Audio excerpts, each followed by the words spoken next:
So, like a lot of other artists and a lot of not artists, really just most people, I was a little bit depressed in March of 2020. Quarantine was hitting, and I was watching the business that I'd worked for almost a decade feel like it was crumbling around me. Now, I can say this with a little bit more perspective, now being a couple of years on, and somehow we're still in it, but also things are doing, the business is better. I don't know. That's neither here nor there. But in that moment, it just felt like this thing that I had striven for, I have invested so much of my life into, was crumbling. And that was a bummer. It was really hard.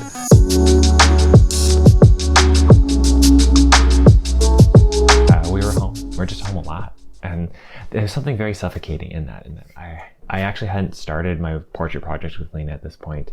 And I just felt like my business was crumbling. I had nothing to take photos of. I had no stories to tell. And I just needed to do something. So, being as it was a rainy night in Seattle, and I kind of felt like this is probably pretty safe. Like, I can get out, I'm not going to be anywhere close to anybody, and I can go take some photos. Now, we've learned a lot about the virus since then, and in hindsight, it was extremely safe. I had nothing to worry about. But at that time, everyone was still super scared and stuff. And so I headed out. And it was fascinating because I went out to go photograph in a completely empty city, which is something that I don't ever see. At one point, I'd stopped to photograph along Interstate 5, which is the main highway that cuts through downtown Seattle.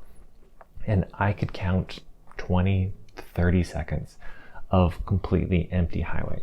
This is a space that is like gridlock traffic during the daytime, and there's always cars.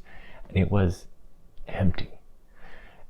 But at the same point, there's something really freeing in that, especially after I'd been stuck at home and stuck not making art, to have a space like that, to make art, to make photos that felt very unique. And like there was only a very small window of when I'd ever be able to make these images. And so to be out and making them was really empowering.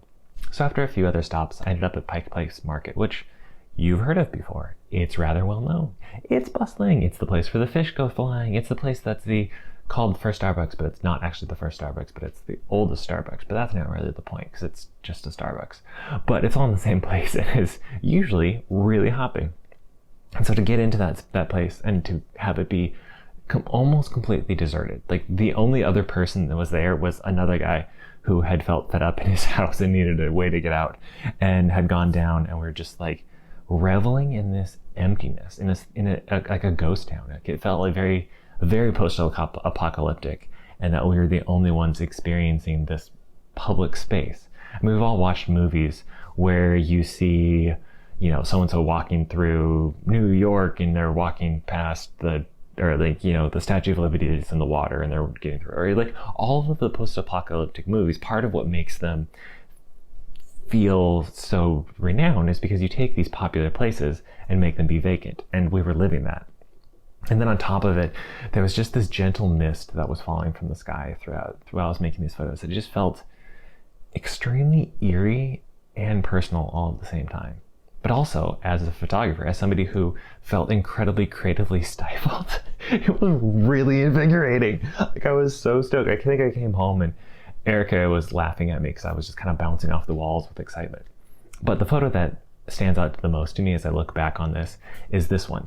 And it's a little bit out of focus. It's not perfect. It's not the greatest photo I've ever taken, but there's something about that out of focusness that kind of feels actually more symbolic as I look back on that time and that we're looking towards something we know, but it's a little different. It's a little bit off. And especially also with the way that the colors rendered on the Cinestill 800T film that I was using, and to have the reflections of the public market sign on the cobblestones down below as well as up in the sky, and to have kind of the halation glow just pops in a very unique way that I find really endearing, and feels like a photo that its imperfections, but also the boldness of it, really stood for a time of wonder, and that for me, the ability to make art is what's going to get me through these moments of not having clarity of what's going to happen. And the importance of remembering that I have to keep making these photos if to have any hope of getting back to some sort of a world I actually understand.